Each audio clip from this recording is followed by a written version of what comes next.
Following Kevin, I think is actually perfect. He he um, he talked about CC Star being a partnership between researchers and IT at campuses and the NSF.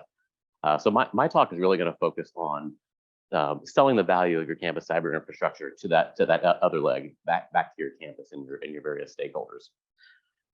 So this I've only got 19 minutes now. So this is going to be the abridged version of this presentation. So if you're going to be at EDUCAUSE here this fall, I encourage you to come check this out. I'm getting a longer version of this in Chicago. So again, the campus cyber infrastructure, it's a coordinated investment by many stakeholders. We know that you can get resources and sell the value of your campus CI by sending Kevin and Amy a few hundred pages of documentation that reviewers can look over. But many of us either operate campus cyber infrastructures or depend on them. And a major portion of that is selling the value of this investment to your campus leadership. We've got our president there on the right, our CIO, the faculty. Every one of these people is a stakeholder in your campus and need to understand the value of this investment one way or the other. So like I said, this talk is going to focus on the campus perspective. So a note on communicating value, I've got a hot take. I don't know if you guys will agree with me, but our cyber infrastructure community is fairly immature at communicating our value in a way that our stakeholders can actually relate to. So some of the questions, I have personally heard, and my CIOs over the last few years have heard at Purdue from our finance people, is they look at the books. Now, their world only exists in spreadsheets, and they say, why do they keep spending all these money on supercomputers? They would ask questions, who even uses these things? I've heard from somebody, there's only a couple people that take advantage of this. And they're just like vanity toys for these researchers. And worst of all, they would look at our books. We operate as a recharge center. They would look at this and say, why is this recharge center not covering its costs? This looks like a failing business to me. So right there, that tells you we've got a lot of work in getting this value explained to them. So the value of HPC investments, I think in this room, I'm preaching to the choir in a lot of ways. Computing systems are important pieces of research infrastructure.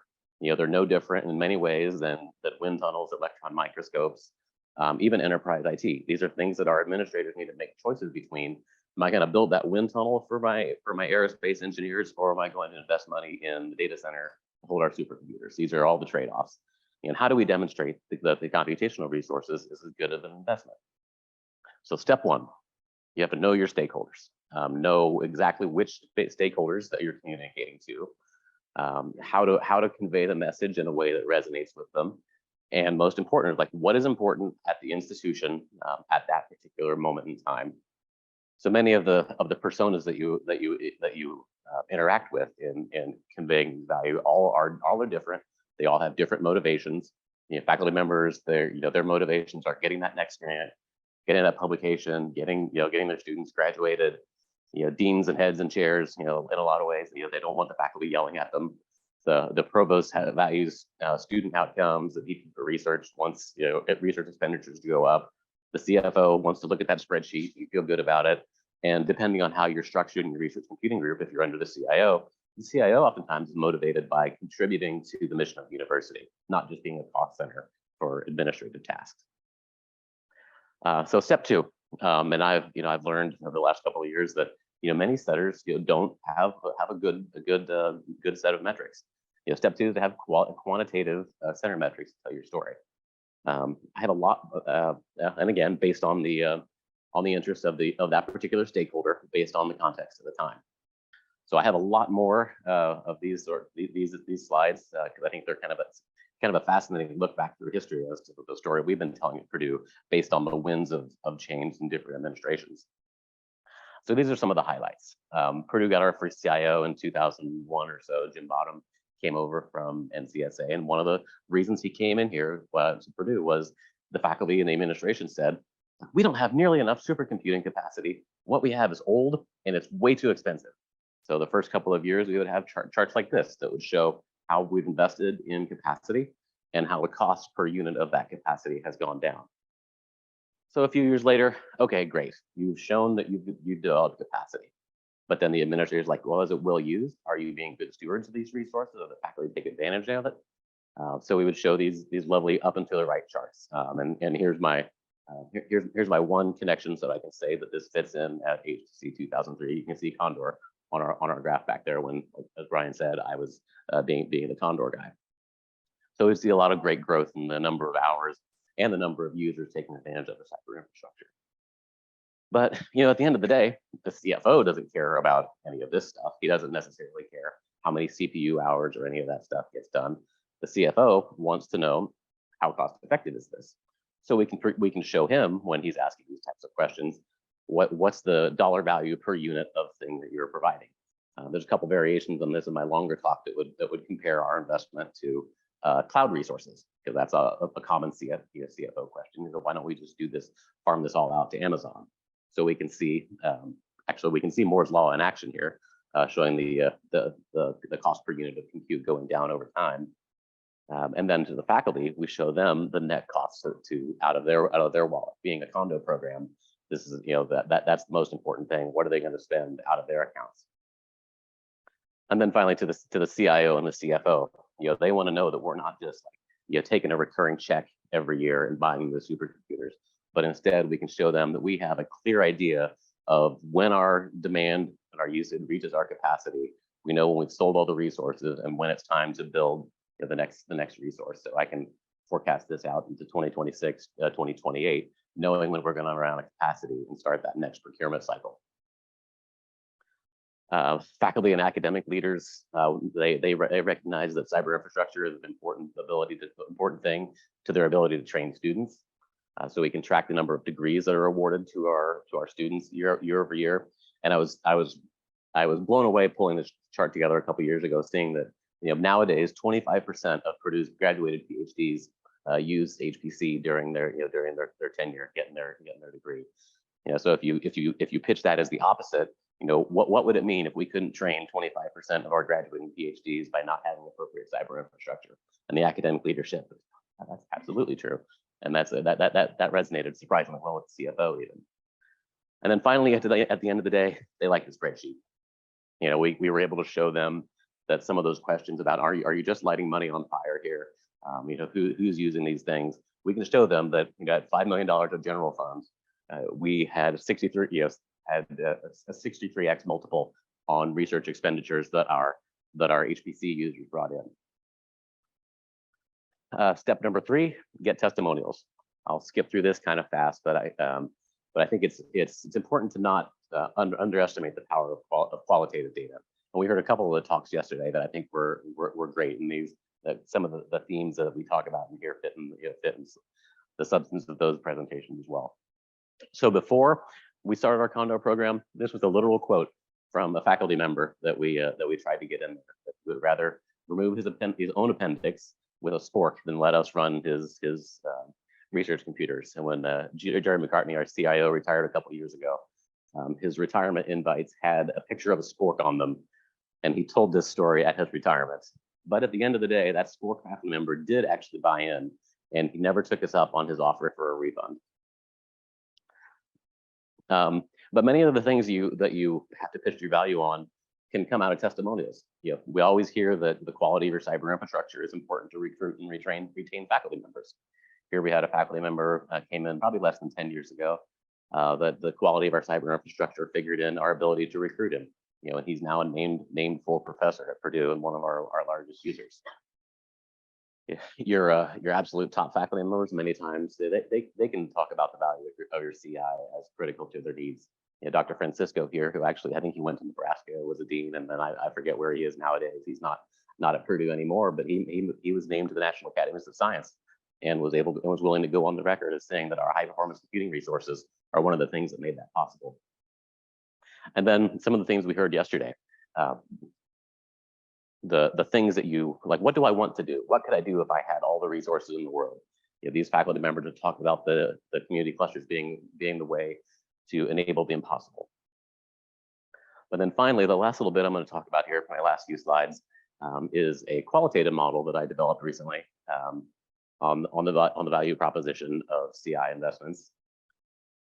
This was the topic of my PhD dissertation last summer. So the motivator on this is I would look at some of these metrics here over time and look they all took like a northward turn here right around 2013, 2014. And we asked the question like, why is that? We see the number of grant awards, students using the resources, proposals all take a big jump. Turns out that in 2011 and 2013, we built two of our largest machines. Conte was number 28 in the top 500 at that time. And it made me wonder, did that investment in those resources lead to some of these increased outcomes? So the prompt of the research questions, does our institutional investment lead to a corresponding measurable output of institutional outputs? If so, what are those key factors, and how can we define a model for quantifying the impact of campus CI investments? So a little bit on background, and Amy, I apologize if I summarize your work down to 2 bullets here. But if you've not read any of Amy's papers on this topic from 2010 and 2015 on some statistical models for quantifying the value of cyber infrastructure, it's great stuff. In 2010, the paper basically boiled down to that having a top 500 supercomputer on campus, positively impacts your research outputs at the institutional level. So I kind of set off to like, how can I build on this, update this for 2022 at the time? Does it still hold true? What else could we add to it? But there was a couple downsides. If you read the top 500 list every year, it's getting really, really hard for an academic institution to even be on the top 500. So the top 500 anymore isn't a great way of quantifying your investment. And there's not a great way to quantify the labor dimension of this. If you want to figure out what does the people investment in campus CI contribute to that? What do we got to go around to every R1 and R2 institution and find out how many people you employ? That's kind of tricky. So I settled on building this model just on Purdue's data and use this notion of a production function model in economics. Basically, it predicts the output of an industry or a factory or something like that based on the investment in capital, like the equipment and the facilities and the labor. So adapting that model of capital and labor to the campus cyber infrastructure, I started with a number of potential metrics here. Things like the salary cost, the total teraflops operated, the number of slots available to use the more high throughput metric there, the capital cost, the net cost on the books that the CFO cares about. Were all potential ways of looking at that as inputs. And then the outputs of that, what does it produce? It produces publications, it produces students, it produces earned doctorates. Turns out it doesn't correlate with US News and World Report rankings. We actually tested that, and it was not statistically significant. And in a way, future research expenditures is also an output, that then becomes an input to the next cycle. At the end of the day, the first analysis here was a correlation analysis of those inputs to outputs. So you can see the teraflops input to all of these various output has a very strong correlation, and similarly with the salary as an input. It's less. It's only moderate for the publications, but still it exists there. So beyond the correlation analysis, I fed this into a regression model, exactly like the Cobb-Douglas production function, using proxies for labor and capital with the teraflops for the capital, and then our annual salary cost as the labor cost. We could build a regression model to see what this predicts for institutional outputs. So I'm only going to show a couple of these outputs here, but the short version is that every one of these regression equations had a strong and significant correlation with outputs. So predicting future expenditures as reported to the NSF Bird survey. Every unit of 100 teraflops and 100,000 salaries contributed to several $1 million of future research expenditures and accounted for a significant amount of variation. The paper also talks a little bit about using the ability of the center staff to get their own grant awards as like a measure of the productivity of that salary investment. In a couple of these outputs has a statistically significant impact on these outputs. On the output of earned doctorates, similarly, every 100 teraflops contributes to 2.5 earned doctorates, and every 100K salaries over 7 earned doctorates. So summarizing the overall results of this, how can your institutional administration learn from this? First of all, investing in both your capital resources, the machines in your campus CI, and the people lead to measurable returns to the institution. Labor is probably the strongest piece of that, and I'm sure that's not a surprise to many of us in the room, and accounts for a large amount of the variation. And in particular, the publication output, that investment in salary yields very strong returns. I know some institutions have reported that their center staff aren't allowed to be PIs on grants by institutional policy or whatever reason, but allowing and encouraging your HPC center staff to be PIs on their own grant or partner with faculty yields dividends to the institution. Then I think my last slide here, for broader application of this model, what's next? How can we apply this framework to other cyber infrastructures? I certainly did this just with one institution, so a data set, a sample size of one, isn't great. But I do have some ongoing work with some other institutions to apply this model to other places' data. So there's a couple of Big 10 institutions that are willing to do this, and I'll extend that invitation to everybody in the room. If you run a campus cyber infrastructure and you want to and are willing to share some data on the year-over-year scale of your resource and your salary investment, I would love to talk to you about your data. I've gotten some data from Craig Stewart and his partners at Indiana, who have done some analysis on the ROI of the investment in the Exceed program. So the couple of tables here in the correlation chart are kind of a preliminary dump of some of the correlations on the Exceed data. I only have 5 years of data from Exceed salaries, so there's some more needed there, and it's complicated in the fact that Exceed only has a portion of the salaries that it costs to run that program. Many of the actual people costs are spread around at individual resource awards that are much harder to quantify.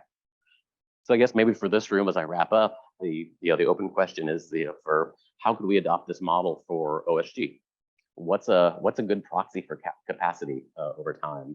I talked with Tim the other day about when we were looking at some of the graph charts. Maybe it's the number of slots in use, the slots available, the size of the OS pool might be ways to do that. How do we measure the labor? Certainly it's a big community. There's definitely people funded by PATH and other projects like that, but should we build in, do we need to figure out a way to model CC star PIs in that? What about the community that's just involved in making all this stuff possible? And I guess, I think there's a lot of intangible values in making your resources part of the national shared cyber infrastructure. But is there a quantifiable value to making your resources a part of that? I kind of suspect that there probably is, but I think that'd be a really interesting research question to figure out. How could we measure that? Purdue's provided resources to the OSG for many, many years, and I do think that there's some value there. But I'd love to figure out a way to show that in some kind of a quantitative model. So with that, I think I actually didn't go over time, and I'll thank everybody for your time. I think we got a few minutes for questions.